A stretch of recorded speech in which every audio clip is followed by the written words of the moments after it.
Hello and welcome to Open Minds UFO Radio. I am your host, Alejandro Rojas, and I am joined by the man, the myth, the legend, the person we missed so much the last couple of weeks, Martin No-Show Willis. No-Show. I think I've been called that before. Really? I thought you were talking about Bigfoot at first, but yeah, no, that's me. No, it's you. Yeah. Yeah. Has anybody compared to you to Bigfoot before? Kind of maybe a baby Sasquatch? Not yet. Yeah, no, I guess it would depend. You know, this is Maine. Right, I know. So it's a very woody area. Yeah, so but I like to tell people this is something new I'm doing, Martin. I'm telling people, making sure they understand about the show. So this show is Open Minds UFO Radio, where we cover credible UFO news and information. We take a journalistic standpoint. Since I'm a journalist, I'm a writer, and we cover substantiated, credible information for you all to kind of make up your minds. We do, of course, give commentary and give our opinions, but and we do, when we speculate, we call it speculation. But I think that's something unique that Martin and I do, is that we're giving you credible, substantiated information instead of just kind of spitballing and making guesswork out of things. We also do review the news at the beginning of the show. We'll be doing that momentarily. So if you want to just skip to the interview, you can't do that. That's at about the 25, 26-minute mark. But we'll talk about news and stuff in just a second. But first, I want to talk about Patreon. What I'm doing on Patreon is I'm alerting people to who my next guest will be, and then you can go on there and ask questions, but only if you're a patron. And I asked people about that last week, about how I'm going to be putting some more exclusive information on my Patreon that only patrons can see. However, it only costs $1 a month to get on there and see that at the very lowest. And, you know, it'll keep me doing UFO stuff, which of course I would like to continue to do. It just takes a lot of time researching all of this info. And quickly here, you guys responded greatly. I had a ton of you come and join Patreon. Here are some of them: Mitchell, Mitch, Jean-Pierre, Larry, Rob, Matt, Jode, Alex, Rory, Jeff, Kevin, Ray, Tracy, Dennis, Nicole, Richard, Duncan, Steve, Christopher, Sean, Marcel, Craig, Ruben, my good buddy Ruben Yoriarte, Steve, Dave, and let's see, Clinton, and we have Darth Rikus. So this is a Sith Lord, I guess, is on here. Darth. So that's kind of scary, actually. And Iran. Yeah. So, yeah, a ton of people are joining. Thank you so much. And hopefully we can keep that rolling. But check out my Patreon. This week I have up a picture. I hung out with my buddy Dave Childress not too long ago from Ancient Aliens. And he shared a picture from the Ancient Aliens television show that's upcoming, from him in Peru in some caves. It's a really cool picture. So you can see that if you're a patron. I've also got a cool bit of audio bonus that I'm going to have this week, and I'll tell you about that in just a second as I tell you about my guest. Anyway, our guest for today is Bryce Zabel. Bryce has worked in the Hollywood industry for a long time. Some of you know him because I've had him on the show quite a few times. He was a speaker at the last Congress, but he's worked on the show Dark Skies, which was a UFO conspiracy series, kind of about the mythology of MJ-12 and stuff. He did the TV show The Crow, Mantis, Lois and Clark, The Fifth Corner. On all of these, typically, he was a producer and a writer. He's worked on the Mortal Kombat movies, on the Atlantis movie, all kinds of cool stuff. Currently, he's got a movie that's being filmed called The Last Battle, about the last battle in World War II, which is really interesting. So that's going on. So he does cool stuff. And he used to be in charge of the Academy. In fact, when 9/11 happened, he was the guy who had to say, oh, we're not going to hold the Academy Awards because, you know, we've got this tragedy. So really interesting character. He's worked worked for CNN, and so I love talking to him. He's been online trying to start up discussions about disclosure and some other UFO topics recently, so that's why I decided it'd be great to have him on to see what he found and see what he's thinking about this stuff. And especially right now, this topic's really important, so that's our guest. But before we get into that... He's brilliant. He is. Brilliant guy. He's a great dude. I really love talking to him. Right. Isn't it amazing how he got started? I mean, basically his wife told him, you could do that, probably better. As far as like writing a screenplay or something. Yeah, it's amazing. I was not aware of that. And yeah, he's just a brilliant guy. Great guy. He had lunch with David O'Leary, the writer of, Yes. Project Blue Book, and it appears that it was kind of some funny thing, and we didn't even talk about this. We're both trying to take credit for hooking it up with David O'Leary. Oh, it was me. It was me. I've got the emails to prove it. I have the emails to prove it. Oh, my gosh. What if we emailed him at the same time? We got 2 emails. Hey, you got to have lunch with Dave. Well, he did. Dave said to me, you're not the first person that told me I should See? get connected. There's evidence that it was me. But he said, but it definitely wasn't Alejandro Rojas. Yeah. No, it's funny we had the same idea. Well, they're both Hollywood guys. They're both there in town. And I know Bryce always loves to meet people in the industry. I've hooked him up with others and have lunch. That's kind of what they do in Hollywood. They have lunch, talk about ideas. So, yeah, they really liked each other. In fact, I think we talk about that a little bit in this interview. Yeah, that's great. But before that, let's get into the news. Martin, you got a new story to start us off with? Well, as you know, I was absent the last couple of weeks during your show, but I know that you talked about the Manitowoc incident, and which, if any of the listeners watched that video, it's quite amazing, and there was a lot of effort put into it. The video itself, and then the interviews. And where was this video? Update us on where and when. Okay, that was back. Geez, I only have the downgrade, unfortunately, up in front of me. But that was just a few weeks ago that this happened, and essentially a UFO sighting, and somebody did a video with the witness and stuff. Yeah, and the video itself is pretty amazing. I mean, the lights. First, it starts out with a very bright light, and then you can see sort of a formation, and then lights going in and out, and basically it was a UFO to this guy who was a former Marine. He'd seen many aircraft. He understands what they are and all that. But my hat's off to John Kelly and News Inside and Out, who first reported this. And by the way, it's not just them. A lot of people picked up the story, and it's on. Also, the video's gone quite well, semi-viral on YouTube. A great video if you watch it. But anyway, it's been downgraded because John took the time to get some people involved in doing research on this, and they've done an overlay of the lights with the daylight scene, and it basically silhouetted one on top of the other. Basically, the camera was pointing down. And these appear to be street lights and cars. So, yeah, I would... even though it was fantastic filming, I so much like this better when someone does the work and finds out it's something prosaic and nothing. Yeah, and sometimes people do that, and then they try to downplay it or be like, oh no, that can't be the answer. It's nice when someone just owns it and they're like, oh, yep, I guess we figured this out. Yeah, so it is that story's up on the same place that broke that News Inside and Out. Yeah. John Kelly over on the West Coast. So there's another story here that I want to talk to you about. I think it's really important, and it's getting kind of forgotten and not getting enough attention, I think. And this is that on April 11th, the Senate Armed Services Committee had a hearing about the Space Force, And Senator Richard Blumenthal had some scary statements. He said, the American people have no idea, really no idea about the immensity of the threat in space. And I've got a link to the C-SPAN video so you could watch the video. And I've also, in the C-SPAN video, they have the transcript of what he's saying. But he's very adamant about this, that this is a big deal. And so it's kind of freaky. He essentially is saying that we're sitting here talking about the Space Force, but the most important things regarding this topic we can't even talk about because they're classified. And the American people don't have the facts. And he said if we did have the facts, we'd be pretty alarmed. He says, I think we have a real obligation to explain to the American people why space is a domain that matters. He also says we need to know why the threats there are real and urgent and why they are growing in importance.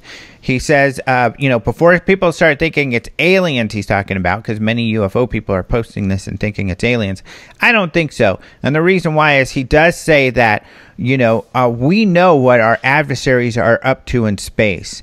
They know we know what they're up to. And we talk about this behind closed doors, but the American people don't know. So they have no context for this conversation we're having right now about the Space Force. So he's kind of like, we're wasting time, just kind of blabbing about this crap that we can't even really talk about the beef of the situation. So that no wonder the American people are confused by the Space Force thing. But the immensity of the threat in space, what incredible statements. Yes.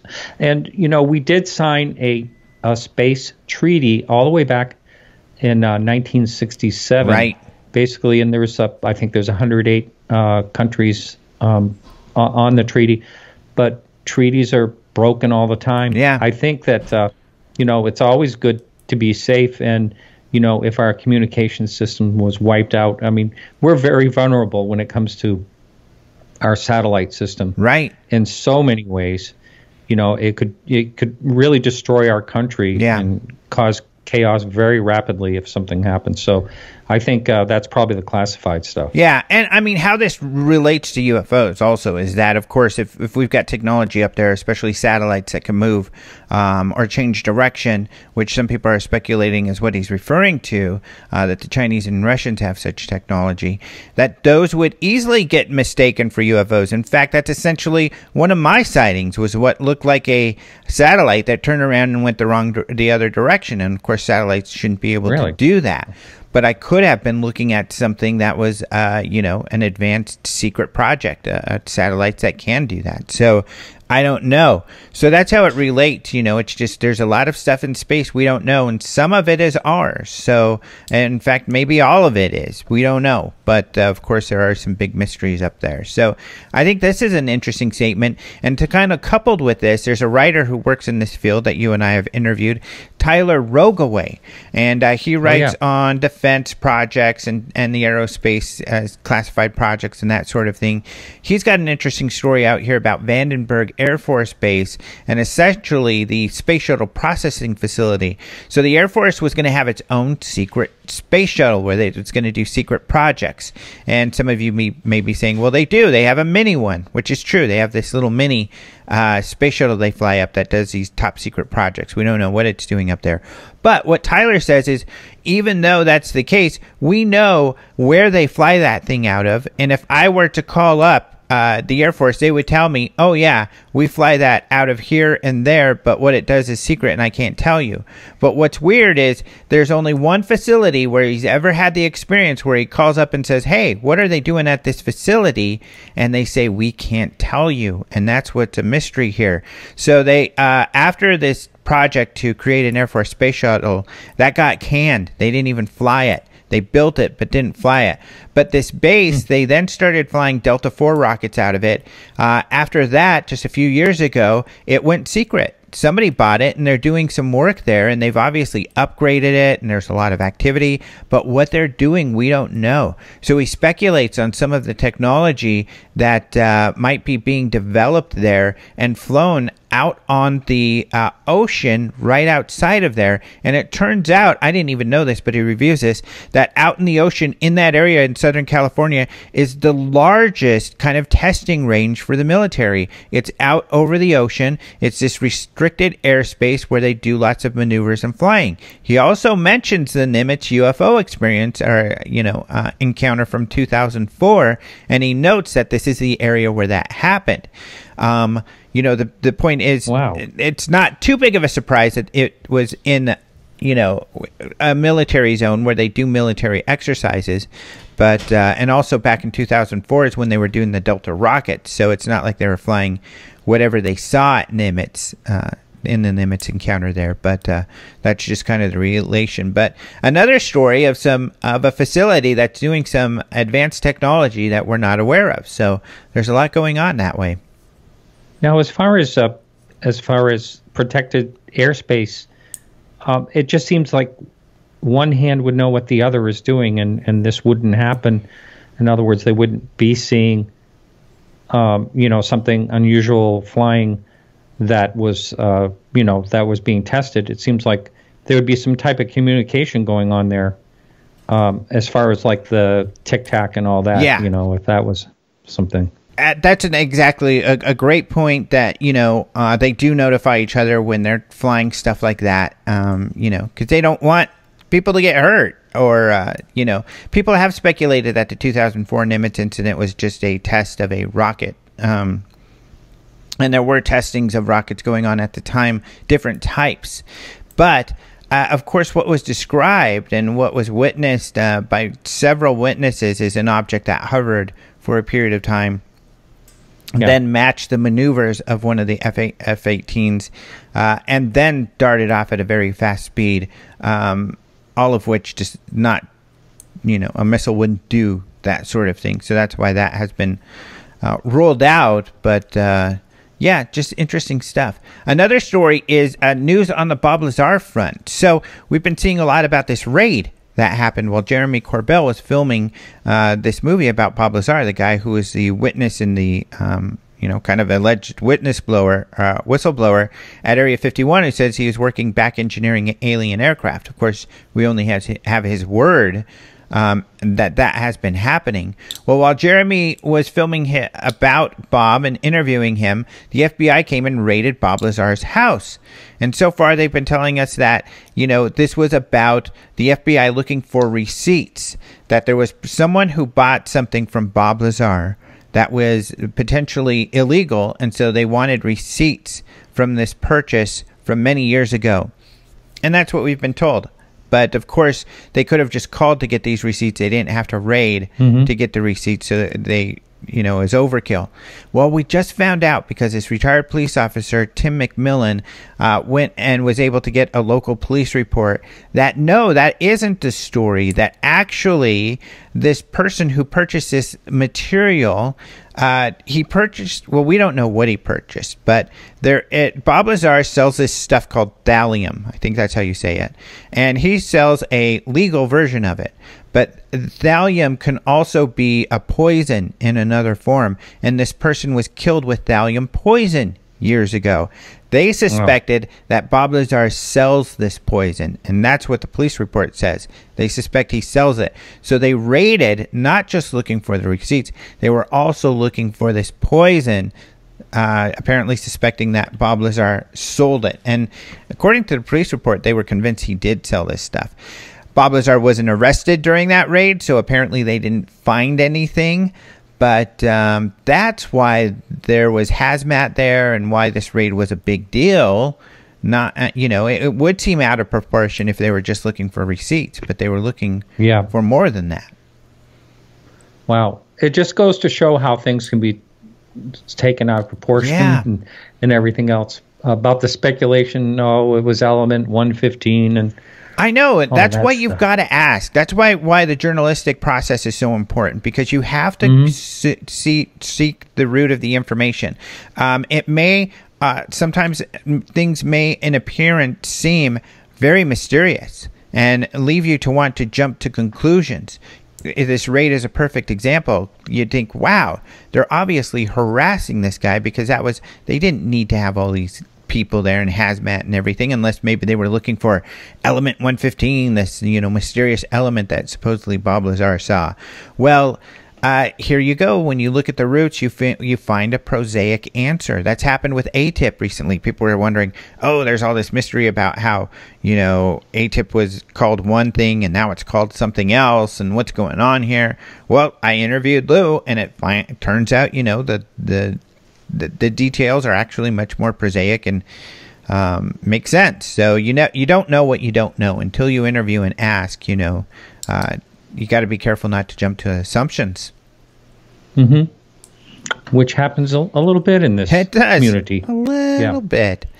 Another story, Psychology Today wrote a story, UFOs, Close Encounters, and the Cry for Meaning. They reference Carl Jung, who said man cannot stand a meaningless life. Now, I haven't read this story, to be honest, but Carl Jung, I have read his book. He has a book on UFOs. Now, here's what's important to understand, is that Carl Jung did believe that, UFOs and stories about aliens replaces the old tales about seeing ghosts or saints, fairies, or Jesus, and that all makes sense. That we're all looking for a meaning. We're looking towards the supernatural. That's what religions are based off of, is kind of our relation with the supernatural, even by definition, if you look up religion. So, but however, even though Carl Jung said that's a lot of what this phenomena represents for us, he was adamant that he felt there was a true mystery. And he actually had written letters that he felt that the Air Force was even covering up information about UFOs. So Carl Jung was very much into that this was a genuine phenomena, but also a symbolic phenomena that was important to human beings. Yeah, there's so many facets to it when you really think about it. Yeah. Oh, exactly. I mean, there's so much to look at and what it represents for all of us. Another article that came out in the Metro is actually about something that's been batting around the internet, is this patent by the U.S. Navy. It was submitted by a Navy scientist. The patent is about essentially a triangular-shaped anti-gravity device. Now, the patent, just because you submit a patent doesn't mean you can actually build the device. It means that this is a theory for how something might work, and I want the rights to it, if I'm able to build it.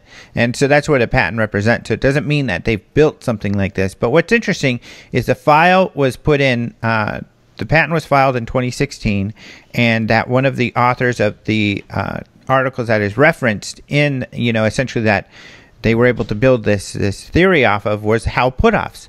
So Hal Puthoff is one of the physicists who worked with Bigelow and the Pentagon program, UFO program.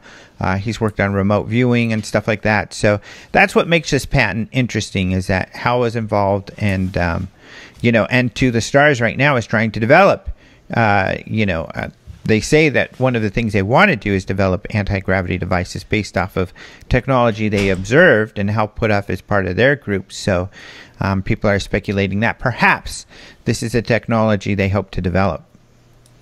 I've never really understood that part of it, about observing something and trying to replicate from observation. It just seems, that seems like trying to replicate a magic trick that you see in front of your eyes, without knowing the magic behind it.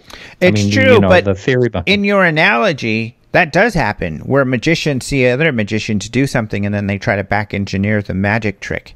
And I love that analogy, back engineering the magic. Ooh, that's a good term. So, I mean, it's possible. What they say is that things like the auroras, the color of the auroras, other types of things that can be determined can help give clues to the technology. And they believe that they've gotten enough clues to do something with it. I don't know. That is interesting. Discovery Magazine, I'll just go through these quickly. Remember, you can see all of these links on the front page of openminds.tv, but there is a article where they're discussing the Drake equation a little further on Discover Magazine. This is the equation that tries to determine how many extraterrestrial civilizations are out there, and it essentially determines that there's a lot. this is a really important one. UFO Joe, who I just had on recently on the show, Joe Murgia, posted that article he was talking about with Senator Harry Reid. And one of the quotes he highlights here is, people are afraid to step out for fear of people criticizing them for talking about extraterrestrial things. So essentially he's saying that there are a lot more people, important people, interested in this topic than we know that he's talked to, and they just don't want to talk about it publicly because they don't want to be ridiculed. Well, hopefully that'll change a little. Hopefully. And then Newsweek had a article that most people felt was really boring and kind of lame. And yeah, it is not the best article, I would say. But it's about the top UFO cases out there. Did you look at that one? I just glanced at it, and it's funny when these things happen. I always feel like arguing with them. What they, it's just. Because who's to say, really? I hear ya. I know. Yeah, you're right. I mean, exactly. And it's very arbitrary. And I guess what's tough is taking the top cases from Newsweek. They don't have a clue. Come on. I mean, it's rare that they would look too into it to really find something out. Unfortunately, the mass media doesn't use its due diligence in researching very hard.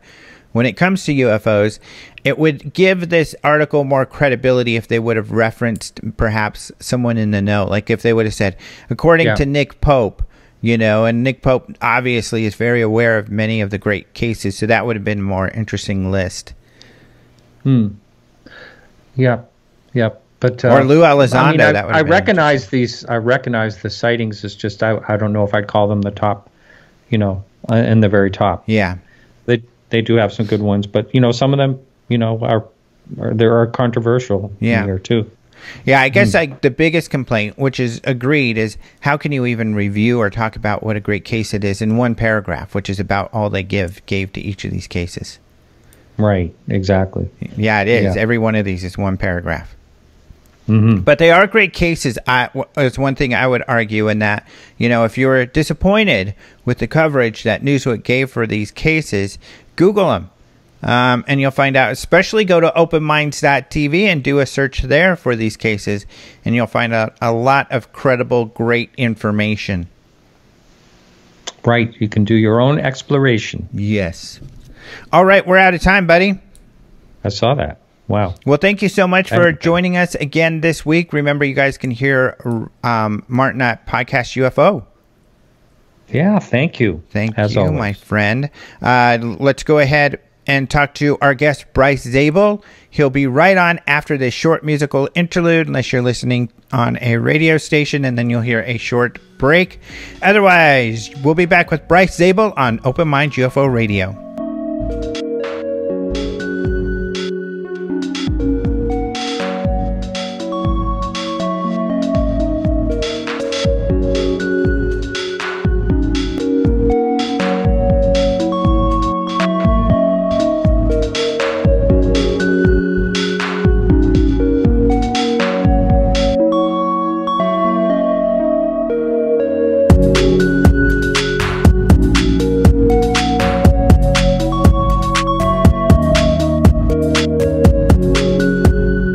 I am terribly happy to have back on the show Bryce Zabel. So I always love to have you on the show. How you doing? I'm doing great, Alejandro, and thanks for having me back on. It's very interesting. Over my career, I guess I've gotten more comfortable talking about UFOs at night, but I always seem to talk to you about UFOs during the daylight, which is a little more positive. I like that. I like that too, because my whole thing is, we got to be bold. We got to get out there. Yeah. And that's why I try to be, I think I even try to overdo it. I'm very careful about, citing sources and being journalistic, because we have to not be afraid of, getting out there and talking about this. We don't need to do it in the middle of the night. We can do it during the day, especially if we're sharing credible information. Well, it's interesting. I hope that is the case. I mean, I absolutely hope that is the case, and I hope that none of us who are talking openly about it are painting big old targets on our backs for somebody. We are. I hope that's not happening. I hope whoever is in charge of managing this secret and this information over the years has a has a positive evolving sense of how to go about it, and it doesn't involve silencing guys like us. So far, so good. Although guys like us, because we are in the media, there is that aspect, and I think that it's important that we're cognizant of this. Is that media always gets used as useful idiots, essentially, given information to share that serves a purpose that we don't know, but we still have an obligation to report it. And and frankly, people like you are far beyond useful idiots at this point, because you're taking information not from a lot of different sources. You're applying journalistic ethics and thoughts to it. You're applying scientific discussion to it, and you're looking at information from multiple sources in different ways. So you're not being spoon-fed anymore, and I think that's the good thing about where we are right now in 2019. Yeah. Well, and that's what I try to do is that, first of all, it's important to be there and if we are being used, but on the second half, it's also, we can take the other information that's credible out there and match it up and see what we get to hopefully identify any discrepancies. And, that kind of brings us to today. We've got ATIP, and, I've admitted I'm kind of friendly with Lou Elizondo. I'm going to have him on the show here. People are like, they've got to be BSing and feeding disinformation. I think over the last couple of years, we've seen that everything that Lou's tell us has kind of come to fruition, and we found it from other outlets. And of course, George Knapp is sharing a lot of information. He's a great journalist. They're in Las Vegas. So I think that we are being smarter. And by now, I think we're seeing, especially with witnesses coming out, that this is some pretty good information we're getting. Yeah, it's good information, and it's becoming more complete. The puzzle picture is filling in a little bit. It's interesting. You've just named somebody who, they always play that game, who would you like to have dinner with? And if it could be living or dead. If it was living, I think Lou Elizondo is somebody I want to have dinner with. I've met a lot of people in this UFO business, but I have not met him, and he seems to me like a very important man at this time in history. And I guess the other guy I'd like to meet right now would be Tom DeLonge, to figure out, where he's. Have you met Tom? Do you know Tom? I've spoken to him on the phone. He actually came to the Congress, and you might have been there, but I was so busy, I didn't even know he was at dinner. He was at the dinner the whole time, and I didn't get to meet him, and I really regret that. So I've been invited to come down to their store. They're just in Encinitas, so they're not far from you, and they have meetings there. I think, I hesitate to say this, but I think we're talking road trip. I think you and me in a road trip. That sounds good to me. I always love an excuse to be at the beach, and I love Encinitas. Oh, it's fantastic. And all kidding aside, these are two people that are doing the good work right now, as are you and a number of other people right now. And this is the time to continue to network, to get the people who are the leadership of this to start to mend themselves together, so that we can present kind of a unified front in the cause of disclosure. Which is what we're talking about. One of the topics we're going to talk about is disclosure, and this does matter and segue into it, because we'll be talking about what is the definition of disclosure, and are we seeing disclosure here? And speaking of Tom DeLonge, before the show comes out later next month, I've already written the story. Why the heck is this rock star, investigating UFOs with these former intelligence officials on this History Channel show? And that's the gist of the article. But what the article explains is none of this would have happened without Tom DeLonge. So you can make fun of him all you want, playing his guitar in his underwear, running around with girls and whatever, the goofy stuff he used to do. But we would not be here if it wasn't for Tom DeLonge. He is the definition of a catalyst. He is someone who, through the force of his own will has willed certain events into happening. And I have to say that's terrific. And you mentioned George Knapp, who I happen to think is probably the best journalist reporting on this today, in my view. And he's, I know Tom has been a controversial character, but I sat down for lunch with George, and he said Tom's the real deal. So I believe George is the real deal. So I believe Tom is the real deal. Yeah, George is all right. Well, George and Tom, I'm just very impressed with what they've gotten done. So that brings us to our topic of disclosure. Yes. So you have been inspired lately to get on Twitter and to kind of start some conversations. And one of the conversations you started was, hey, we really need to define disclosure. And it looks you you ran into some issues there. So what inspired you to kind of get out there and decide, you know what, right now we really need to redefine this? And what did you find? Well, first of all, I wrote a book about it with Richard Dolan, AD After Disclosure. And so I've been thinking about disclosure for a long time. But because in the years since that book came out, I've had a lot of conversations with people like you and many, many others. And I realized that disclosure means different things to different people. There's small d disclosure, there's capital D disclosure. And even in a meeting of people who are in the know, researchers, etc., people use the word differently.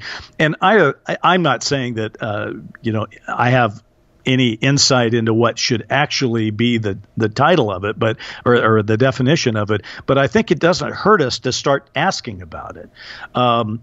Disclosure to me is particularly because the book that Richard Dolan and I wrote was called AD After Disclosure. We were trying to go for the calendar metaphor, that the BC world is before confirmation and the AD world is the after disclosure, which would mean, tends to suggest that there's a disclosure event that takes you from where we are now in that sort of before confirmation to the after disclosure moment. And that implies that something happens that literally changes the game. Now, what could that be? I mean, I've seen our mutual friend Steve Bassett say it's when extraterrestrial presence is acknowledged by basically the political class, I think. I don't have his definition in front of me, but I think we need to look at it a little broader, because I don't think we know that it's extraterrestrial alone, or maybe even at all. And I don't know that disclosure, which is kind of a process, is something that can necessarily be done by just one person making some proclamation. It's a group event. And then my thinking started to evolve a little bit further, which is the disclosure that we've been talking about is really an official confirmation of UFO reality. And by official, I guess it could be the Pope, it could be the president, it could be the Chinese premier. Somebody gets the ball rolling, okay? But I think disclosure needs a broader definition, because we're now entering into the political world where our political representatives are going to have to know what we expect of them when disclosure begins. And so I would say it has to go a little bit beyond just confirming, yeah, some of those things that are out there aren't ours. I mean, that's disclosure, but are we all going to be happy when they say that? I don't think so. So I'm trying to look at a broader definition, which would be disclosure requires the official confirmation of UFO reality, the transparent release of evidence, and independent investigations. To me, that's when disclosure's full on happening. We've got to go beyond just standing up. I mean, if Donald Trump stood up tomorrow and said, yeah, I think UFOs are real, I mean, I don't think that would be the end all or be all. I think that would just be a starting gun, and maybe not even that, because half the people that heard him say it would say, I don't believe anything the man says anyway. I think you raise a lot of great points. Now, Antonio and I at Open Minds used to talk about this a lot, because we would write about it. And, back when we were doing the magazine and everything, and we had our whole crew there at Open Minds, that's when Bassett and a lot of the other disclosure people were out. And they were debating themselves what the definition was. And Antonio always stuck to, and I think he's right, that the disclosure, at least the way that we've been defining it, is a political process.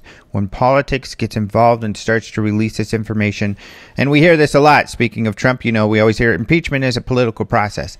That disclosure is the same. It's attached to, by definition, politics. And that's how we always went forward thinking about it. But you know what? There's also what Bigelow talks about. I love this. I don't know if you've heard him talk about this. He talks about confirmation. He says, I could give a damn about, and he loves that, I can give a damn. He kind of looks like Rex Butler, I guess, in a little bit of a way. But maybe that's why he likes that term. But he's like, I think what's more important, he says he thinks disclosures happen. He thinks the government has, essentially admitted there's a phenomena going on that we don't understand. He likes to use the word confirmation, that he's looking for confirmation when all of the public realize that this is a thing. Well, first of all, it's a good discussion to have because it's good to get people talking about it. And confirmation is certainly a part of it. You can't really have disclosure if you don't confirm something. Mm-hmm. I try to, here's my long version of what I want from disclosure. It's like, I may not be defining it, but I am trying to define what I want from it. Mm-hmm. Okay. So my first take on it was disclosure requires global confirmation of non-conventional UAP, UFO reality, made public by multiple official sources in a way that allows citizens to investigate and engage the phenomenon openly and without ridicule. Okay, that's my long version. But what I mean by it is that somebody official can't just say, it's some of that's real and then dodge forever. They've got to say it in a way that this stigma that's been put on people who want to talk about this topic is removed. That we're not going to be denied and ridiculed anymore, that whoever is disclosing anything, the political system needs to move in a way that allows us as citizens to do our own investigations and to use our governments to aid and help in those investigations, because we have a lot of missing time of missing political time to make up for. Once we toss this into the body politic, that's a starter's gun, but we're not going to finish that race for quite some time. Mm-hmm. And this is the other hard part of all of this is, I think, first of all, everything's very compartmentalized. People have to realize that. A lot of people have been talking, well, Lou Elizondo, if he worked on a UFO program, how can he not know about this? How can he not know about that? Well, if those other things are going on, then he might not know about those things. Then the other question was, at least in my mind, I'm thinking, well, maybe there isn't anything else going on. And he's got the only game in town. But lately we've heard Harry Reid, we've heard him, yes. We've heard others say there are other programs and other departments that they're aware of. And even going so far, I think Reid even said that he thinks they might be coming out in the light here soon also.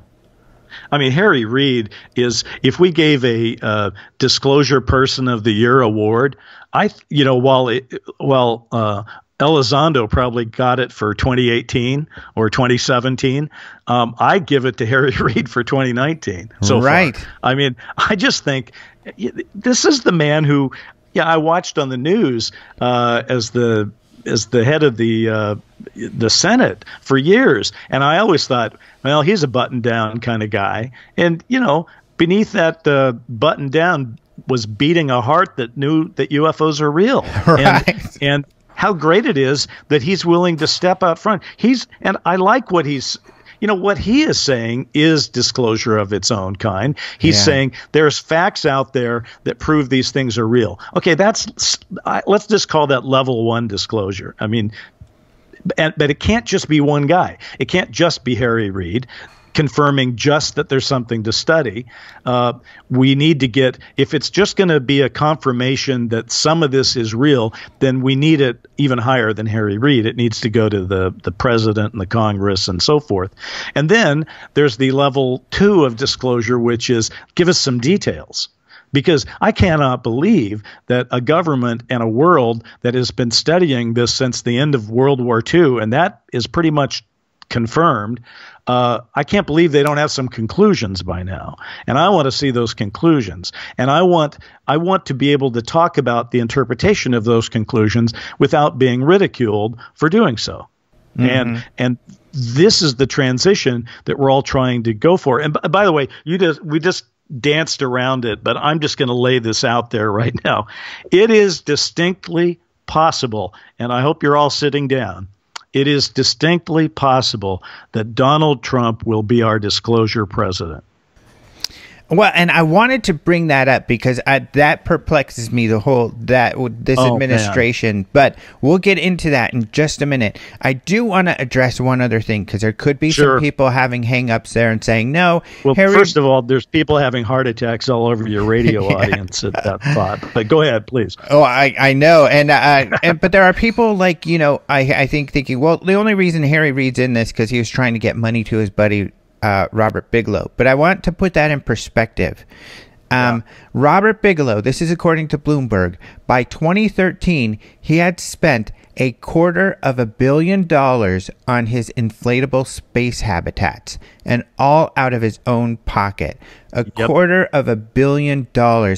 He did not need the $22 million they got for this program to put in his pockets.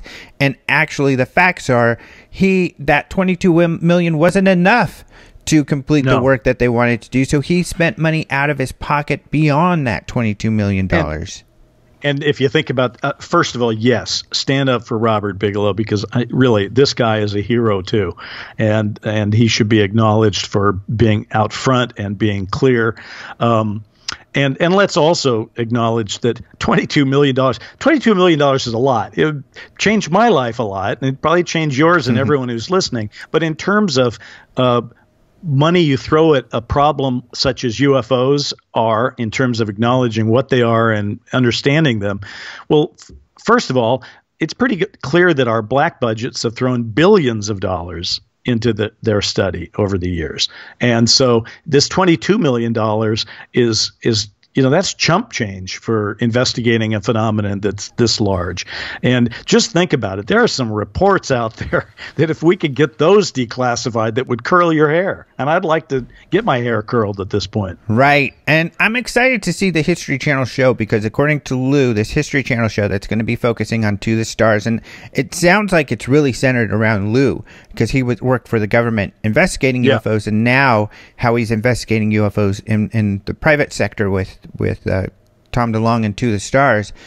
Supposedly there will be some more revelations about cases that they had looked at in the government program ATIP, and that some of these are better than the Nimitz case. And I think you would agree the Nimitz case is pretty extraordinary. Oh, it's a great case. And I think the interesting thing is, because we started talking about trying to define disclosure, it is a moving target, because what literally is happening under our feet and will accelerate and become a thing after this unidentified program is more and more of us will say, yeah, there's pretty good evidence that something's going on. Well, that's progress, because we've not had that before. And that will be an incremental step. It may blow your mind, this Nimitz case, but most of my friends have never heard of it. And maybe more of them will. And maybe more of them will be knowledgeable enough to start talking about it. And then once we establish that beachhead, that there's literally government video and technology put to, seeing some of these for what they are, once you get more people accepting that, then the question is going to become, well, okay, what's the official response to what they are? You've shown me they exist, but what are they? And at that point, I think you start to get a more radicalized electorate and population that say, it's not acceptable to me that our government found out that these things exist. I would like to know the details. But what's interesting is, I think there's two major schools of thought, or I should say three, that have been revealed in looking into the details of how these government programs worked. there is the school of thought that we don't know that there's a phenomenon. This would be Lou Elizondo, who is the closest we have to an official voice to what's going on. Essentially, he's like the head of Blue Book. You know, he was head of a UFO project. He says we don't know. We know that they are technology that are beyond our own, but we don't know. However, some of the things the scientists are looking into in that work with ATIP and outside of it are more prone and comfortable, interesting enough, in my experience talking with these scientists, to go the interdimensional route, to say that, you know, we're learning so much about interdimensions, maybe dimensions can interact with each other, and somehow that's what we're seeing. I think that's really interesting that scientists are largely kind of moving in that direction. It's very interesting because that's sort of they're adapting the John Keel and the Jacques Vallée kind of take on this. That it's probably more than nuts and bolts from another planet. Right, exactly, which I love that perspective because it's the scientific one. You know, that's where Vallée, and we got to follow the data, and the data just hasn't given us anything definitive yet. The second one would be that there's nothing to it, that it's all silly. But there is a major third opinion that has had a tremendous effect, and that is that it's demonic, that there is a large contingency of Christians inside of Christian officials inside the government who have not wanted to even investigate any of this because it's a demonic and we can't mess with it. And we heard this years ago from Hal Puthoff when they were doing their remote viewing, their essentially kind of ESP research, and, you know, running a successful program for like decades doing this, but the religious faction said, no, this is demonic, we can't do it anymore. And sure enough, we hear from Lou, at least the first iteration of this organization also got squashed for that same reason. Well, there's no question that there are people that take that point of view. In fact, when I was working on a show called Mantis, my fellow executive producer knew more about UFOs than me, but he was sure that they were all angels and demons. And yet he was very well versed on it. And I think there's a lot of people like that. On the other hand, I've done some polls on my own, like this Twitter site, and angels and demons came in dead last out of 4 options. You know, so while it may be that there are embedded people in our government who are feeling that, and maybe that's why they've slow walked any disclosure, I don't think that the majority of the public in any way thinks that's the case. But in a way, it almost doesn't matter, does it, Alejandro? Because the truth of the matter is there's probably a phenomenon that we are interpreting differently, but the phenomenon is probably what it is. In other words, somebody may look at this phenomenon and say, oh, those are fairies and folklore. And somebody else may say, no, it's angels and demons. And somebody else may say it's extraterrestrial. And somebody else may say it's interdimensional. They're probably looking at roughly the same thing, or at least a collection of things that are related. So this is why I want the people. Well, we've got to take a break. Hold that thought. We've got to take a break right now. We'll pick up the rest of this and get into something else that you brought up just a minute ago. After this break, for those of you listening to the podcast, you'll hear a short musical interlude. For the rest of you, you'll hear some commercials. But we'll be right back with Bryce Zabel. So stay tuned to Open Minds UFO Radio.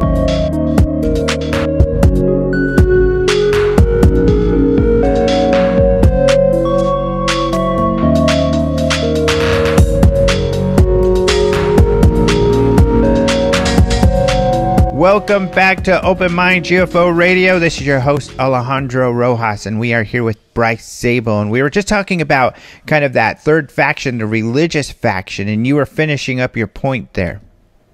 I think I was. I think what I'm saying is, I don't think that even if that is an explanation for why there are people in our government who have resisted telling the truth, I don't think that's the reason why they haven't told it. I think I think that's a relatively recent phenomenon, if it even exists. You know, that people in the government have resisted telling us because of this this demon kind of thing. I just think whatever this phenomenon is obviously very distressing in some respects, in that it's bigger than our ability to comprehend it. And as time has gone on, much has been studied. So I think that there's a lot of information that the government and others possibly out of government have, and it just hasn't been shared for reasons that don't have anything to do with demonology. Mm-hmm. Although, but again, we could be wrong. Who knows? Yeah. I mean, we don't know. We're not there. The scary part is, it could be hampering a stance. And I think what happens with these groups is that there's these big echo chambers, essentially. And I think there's a lot of that going on. We have these segments of the population that we don't see because they're outside of our realm, but they exist there, where Yes. people are going to these meetings, going to these meetings and having these. So, for instance, Roswell has its own kind of religious-based event every year. And there are a lot of people there. It's just those people don't interact with us because they're like, well, I already learned from my church about this. They're demons. Why do I need to listen to Bryce? Well, that may be true. Although I'm getting a little, I'm not down with trying to dismiss ufology as some kind of modern religion. I know that was popular in this latest book that came out from Diana Pasulka. I just don't buy it. I don't want Roswell to be dismissed because people go there and have fun at a festival. Doesn't change the underlying reality of it. The underlying reality is that event probably happened, and there probably were bodies and crafts, and that happened. And the fact that people make funny alien blow-up models in Roswell 70 years later, I don't think is a knock against the original thing. I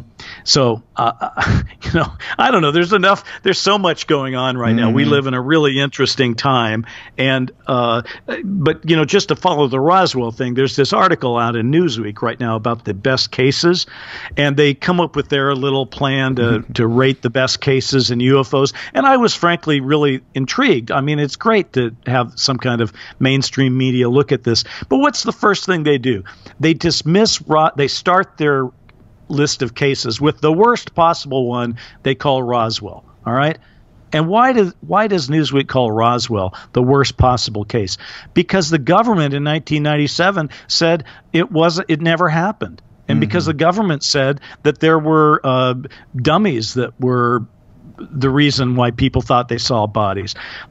And because of that, in less than one paragraph, they dismissed the whole thing as the worst case. So I got to tell you, we are getting more people talking about it, but we still got to bring the game up of some of the media who they want to talk about it now, but they aren't assigning anybody to actually dig deep into this and try to understand it. They're just tilling the same old nonsense, and it's time for us to go up a level. That's my take. I agree, and it's been one of the difficult parts with the media, and we've talked about this before, is that, a lot of people in mainstream media do not feel they have to put their normal due diligence to work when they're writing about UFOs than they would writing for anything else. And it is unfortunate, because that's why I've been trying to really push, and, I got to be involved with this CW show, right? And I wrote this article about how, at the very least, there is a cover-up. We know for a fact, that those pictures, that debris is not what was found. And if you're a journalist, you have to cover that aspect, because there's your reason that there's a conspiracy, because we have a cover-up. Yeah. And so what's going on here? And by glossing that over, or not even covering it, shows they're not doing their homework at all. It just cracks you up. I mean, here is a Newsweek reporter assigned by the magazine to write this article who says, the extent of my investigation of this topic is that I'm going to dismiss Roswell as the worst case ever because the government denies it happened. Right. Wow. That's hilarious. Wow. That's what like a lazy piece of journalism that is. Yeah. I mean, unfortunately, yeah. The government says it didn't happen. Oh, well, case closed. Everybody go home. Nothing to see here. Yeah, exactly. Which is, hilarious. But it's probably good we had also that religious conversation. Getting into this next topic, you brought up, maybe Trump will be the disclosure president. I'd love to hear why your thoughts are on that. But this has been curious to me why this administration has been completely silent on the UFO topic, because Hillary brought it up during the campaign at the behest, kind of pressured by John Podesta, being kind of pushed along on that. And, I thought for sure that the Republicans would jump on that to make fun of the campaign, but they didn't really. The media did, but the Republicans didn't. Right. And he has not touched the topic at all. And now I think maybe it's because he is kind of the evangelical president. I mean, certainly that's a big part of his base. And maybe he doesn't want to go there because of the demonic reason. I don't know. I think he hasn't touched the topic because he hasn't really thought about it. And he probably, I'm not saying he's going to be the disclosure president because he chooses to be.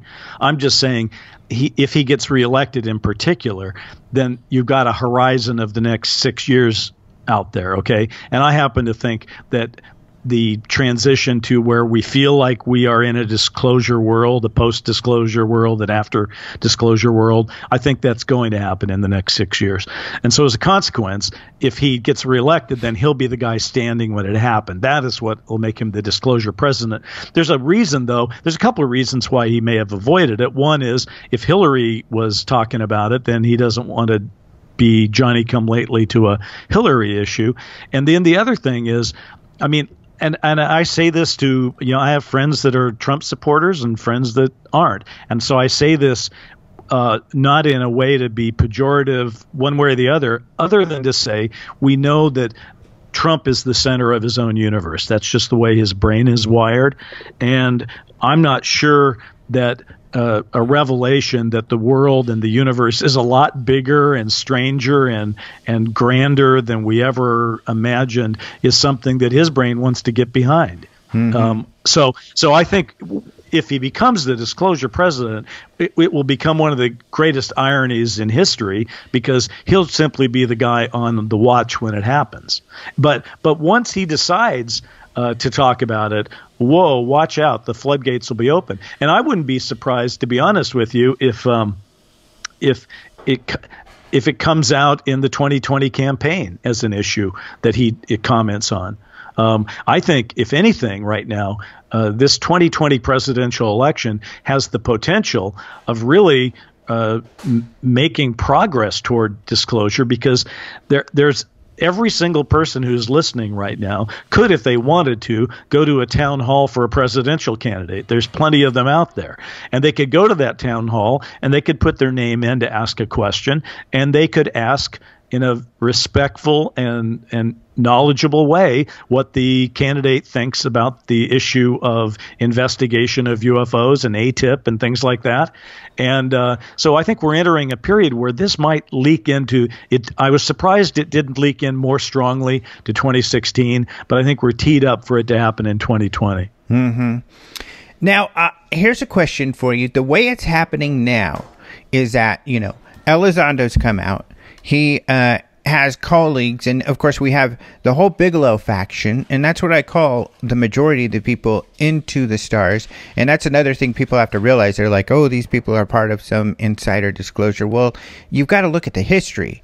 Someone like Hal Puthoff has been working at looking into and legitimizing paranormal topics for decades, since before I was born. Literally, he's been working on this sort of thing. That's this physicist who worked with Bigelow, and he worked with ATIP, and he's worked with all kinds of different things on this front. Same goes with John Alexander, who I've had on the show.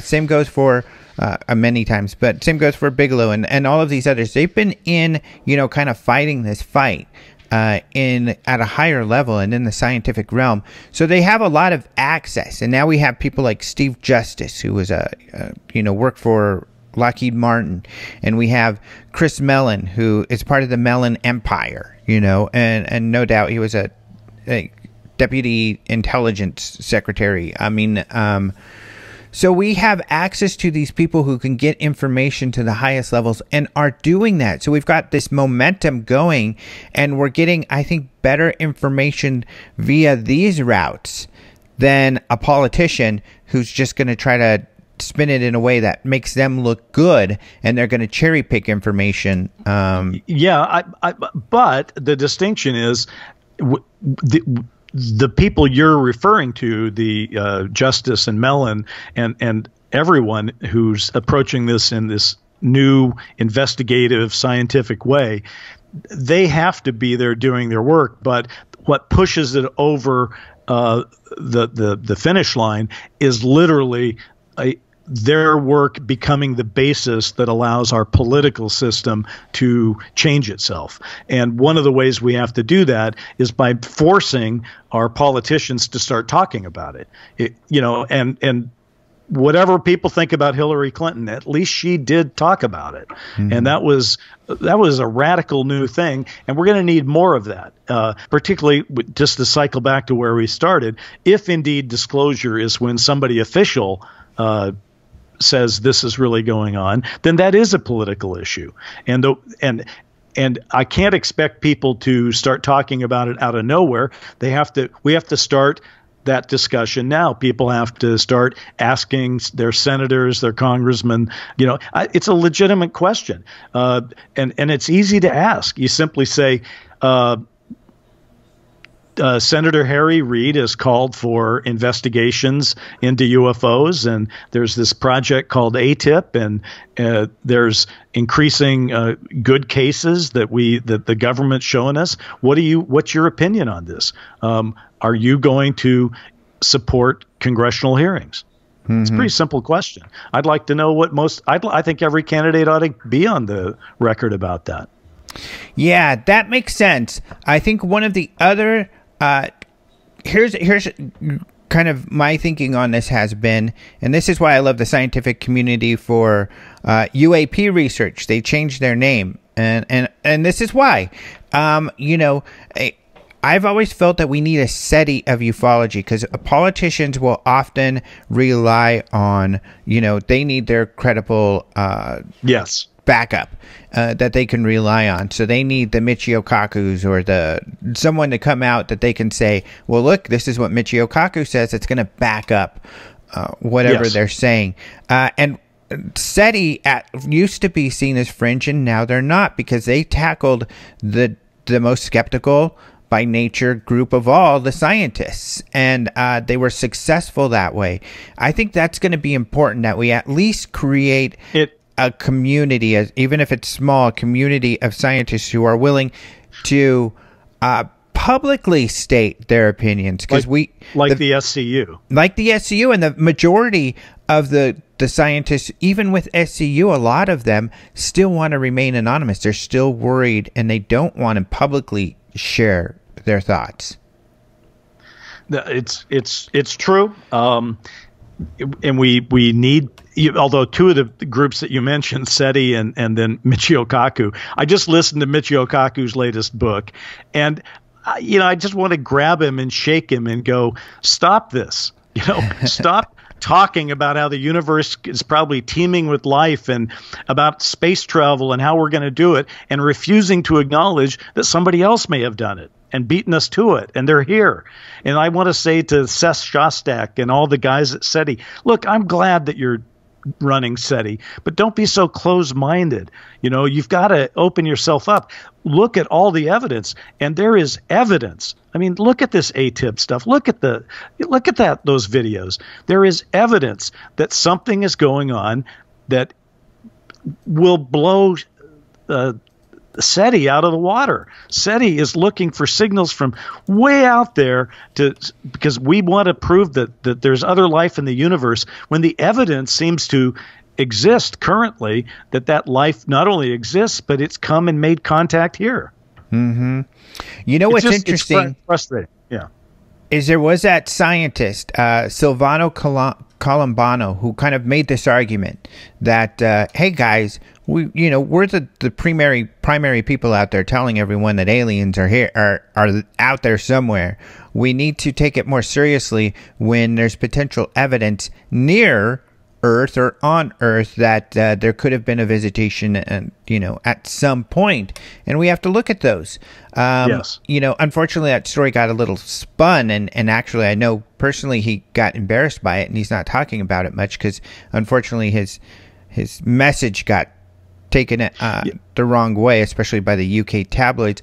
But Shostak chimed in, and this is the first time he's ever been open to it. He agreed. He said, "You know what? I think he's right, that we do need to take a look at this evidence." Good for Seth. All right, then I'm happy about it. And by the way, what makes this even more complex is if it was just like, hey, are we being visited by UFOs from another planet or not? That's a pretty binary choice, yes or no. But in reality, the universe is, as a quote I always love to throw out from J.D. Saldane, a physicist, was, the universe is not only stranger than we imagine, it is stranger than we can imagine. And I think that we're starting to wake up to the knowledge that this phenomenon does have a UFO component to it that can be captured as the videos, like the Nimitz video and so forth.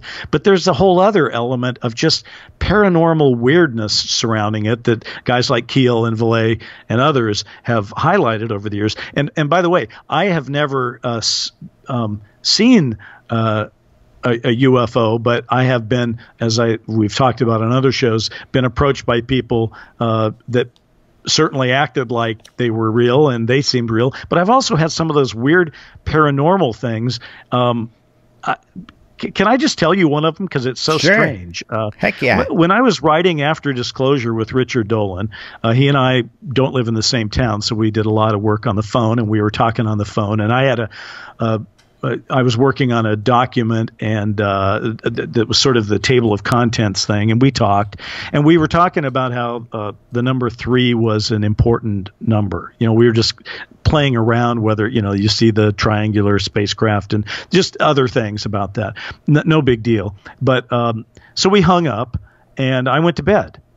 And the next day, I open up that file, and in the middle of that file are 3 lines of threes that are just keystrokes, as if you'd held your finger down on the 3, and there it was, and it wasn't there the night before. and it's such a small thing, but you go, how did that happen? Yeah. What was that? Here's another one for you. When I was doing Dark Skies, I told my partner Brent Friedman at the time that I'd read a book, The Mothman Prophecies, or he had recommended it, actually, and so I read it, and I had just finished it, and I'm walking out of a theater, and the book is sitting in the back seat of my car, and I'm walking out of a theater late at night in the dark with my son. We're walking to our car, and I see a guy in a long trench coat walking toward us, and I'm thinking, that's a little weird, and so I kind of steer us off the path.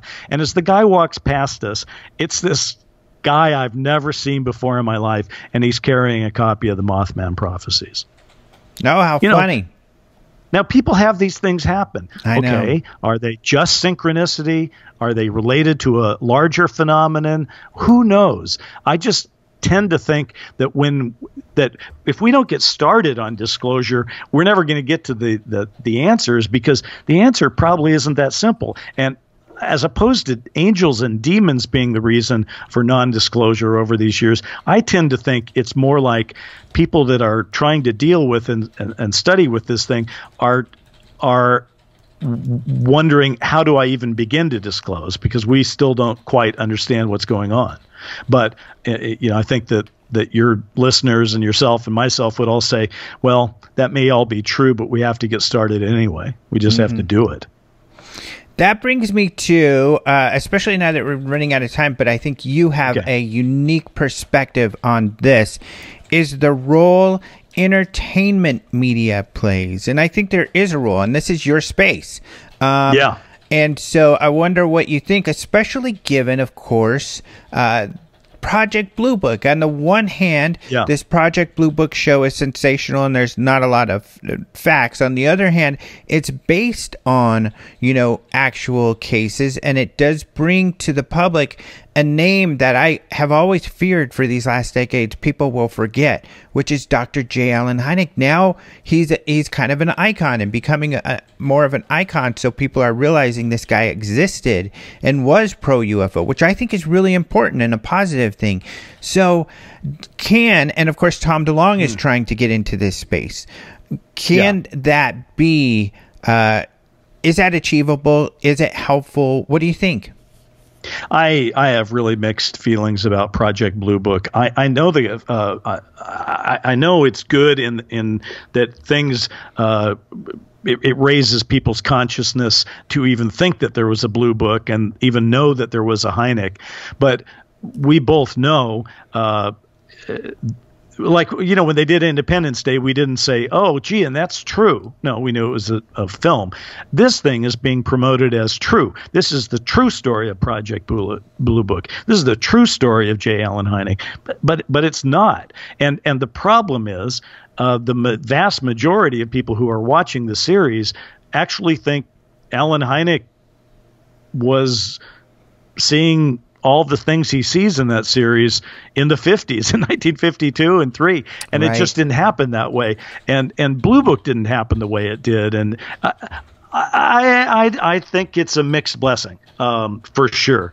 I'm not surprised. This is how Hollywood development goes. I'm working on a project right now, and every time I go into a meeting, people that don't know anything about the topic tell me what I should do with it.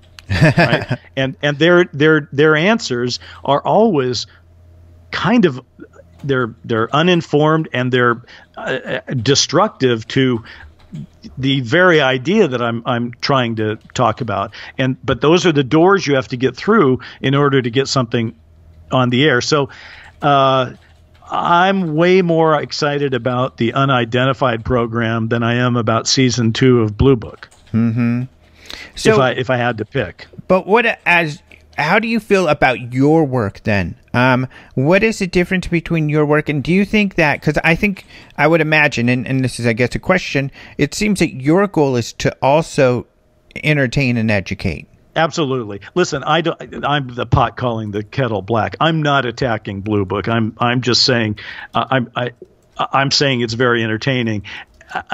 What I'm saying is you can't really say I'm not sure that it's advancing the cause of UFO truth as much as we might think. And I never thought my series Dark Skies was doing that. I mean, all I did with Dark Skies was say, look, I'm telling an alien invasion story. So but I'm doing it within the frameworks of ufological events, and I didn't try to make it, I guess, more than that. Whereas I don't think the creators of Blue Book are doing this. I think it's the History Channel that's pushing the reality of it. Like, they did a Betty and Barney Hill episode that wasn't about Betty and Barney Hill. But they sure promoted it as if it was, and I thought it was weird. But I mean, you're right. I mean, I can't be too critical. I guess all I'm really saying is people shouldn't look at Hollywood entertainment product as being revelatory.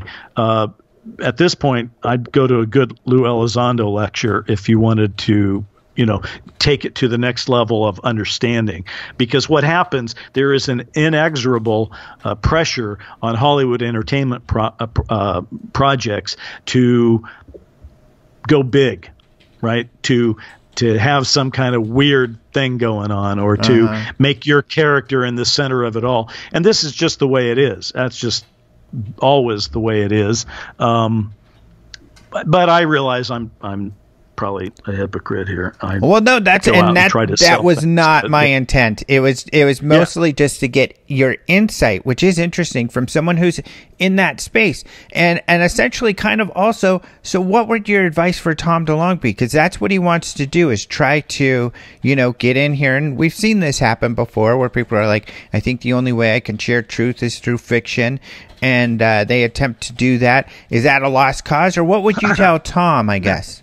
It's interesting.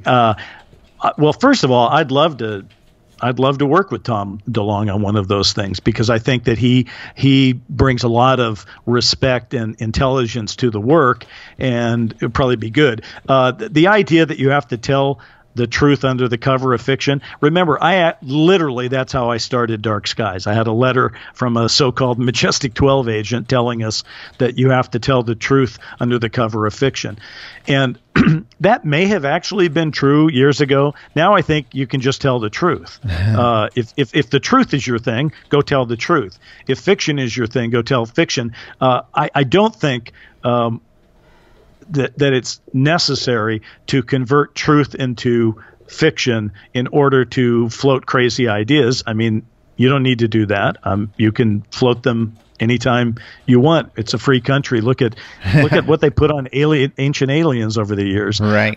So I guess what I would actually hope that Tom DeLonge is able to do, and certainly what I'm trying to do, is to hold on to some core beliefs going into, if you're doing a television series, a dramatic television series, hold on to some core beliefs if you can, that and then you know, I guess you could argue that what Project Blue Book does is, if you look at their websites, they have a lot of information about the real cases, and that's all to the positive. So I don't know. Tom DeLonge wrote a book with his co-writer to start off, and the only thing I thought was confusing for him is, you know, I'm a television writer producer by trade. He was also starting his To the Stars Academy at the same time.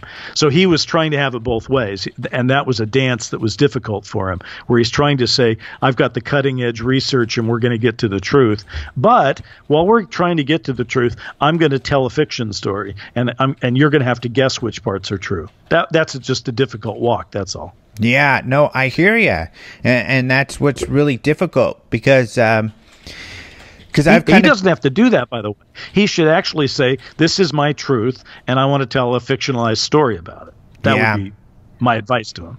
I think the hard part is that, you know, the rest of the group in TTSA may not have the same truth he has. I guess I'll put it that way. Precisely, and so in a way, I understand why he wants to do it the way he's doing it. In a similar situation, I might do the same thing.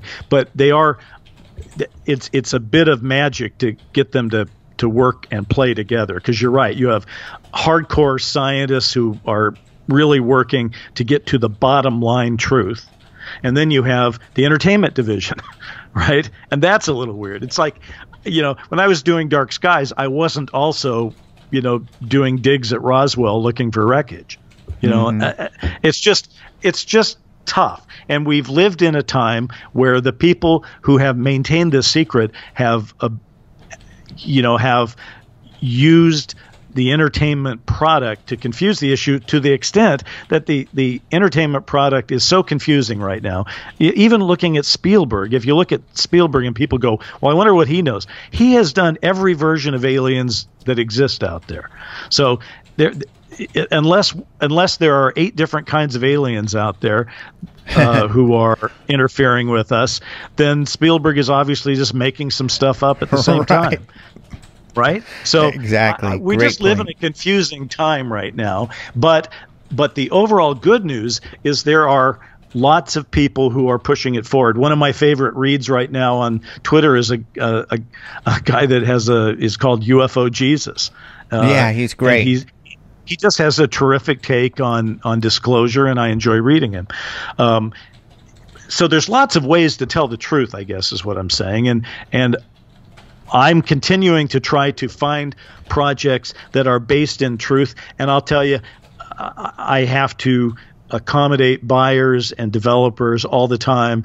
And obviously, when you if I were to put any of my projects out, I have the rights to the Betty and Barney book Captured. If I get to make that movie, people will probably criticize that movie as much as some people criticize Blue Book.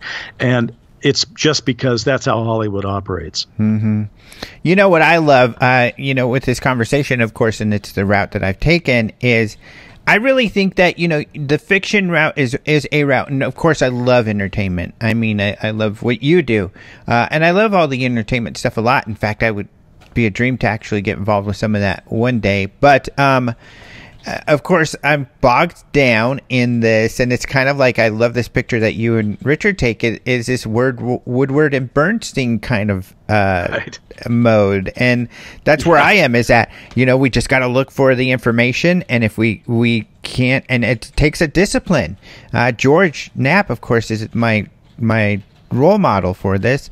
You got to look for the credible, you got to substantiate your claims. You need to grab sources, and sometimes one isn't enough, or your source isn't good enough, so you need another one. It's just total of Woodward and Bernstein to get the information out there. And it's hard, and it takes time, and it's work, but it's very satisfying, at least to me.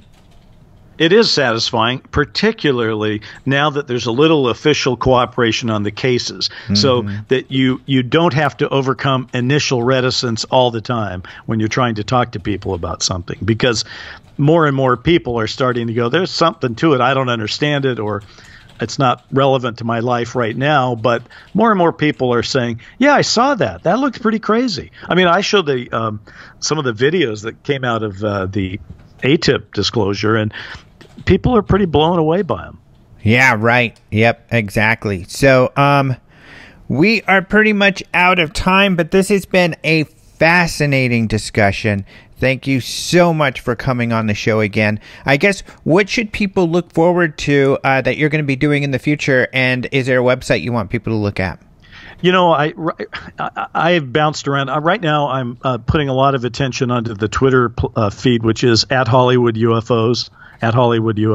And I'd encourage people to come talk about that. What I have coming up right now next is actually not a UFO project. I have a big feature film called The Last Battle, about the last battle of World War II, that'll be shooting later this year and be in theaters in a year or so.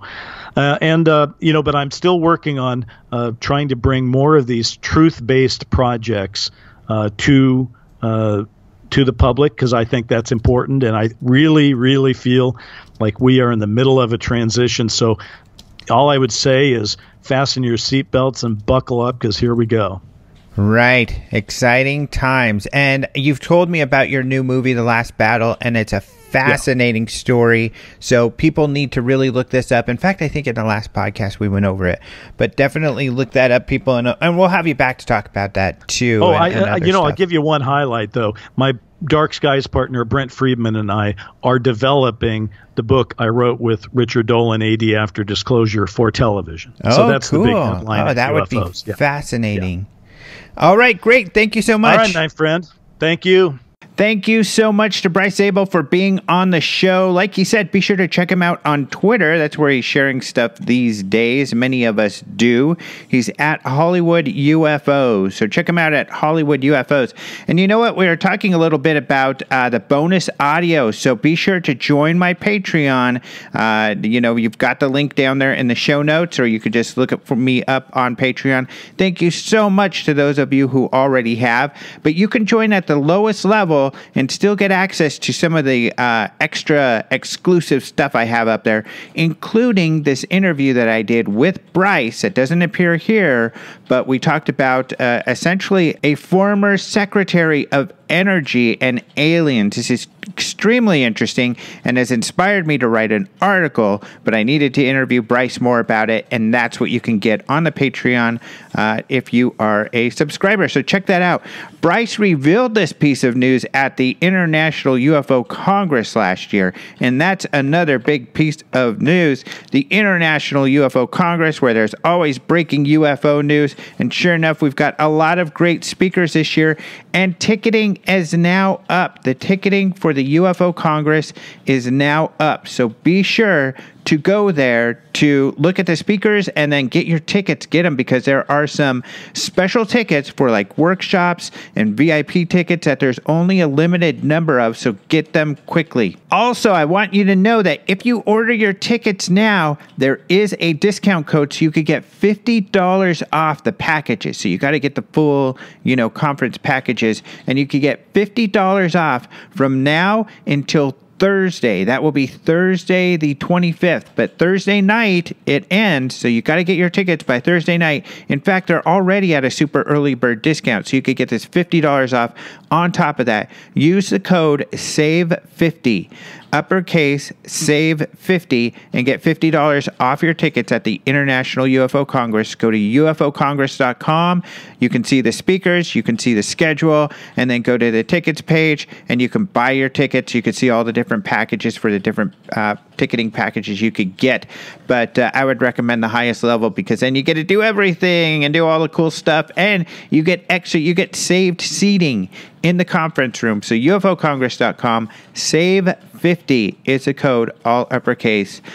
Anyway, I want to thank everybody who's been helped us out to do this show. Of course, Martin from Podcast UFO at the beginning, to joining us with the news. Remember, openminds.tv, and you can find all of the UFO news that we talked about. Also, I want to thank Caleb Hanks for the opening and close music, Systematics for the bumper music, and of course, you, all the listeners. Thank you all for being here, and we'll talk to you next week. Until then, adios, muchachos.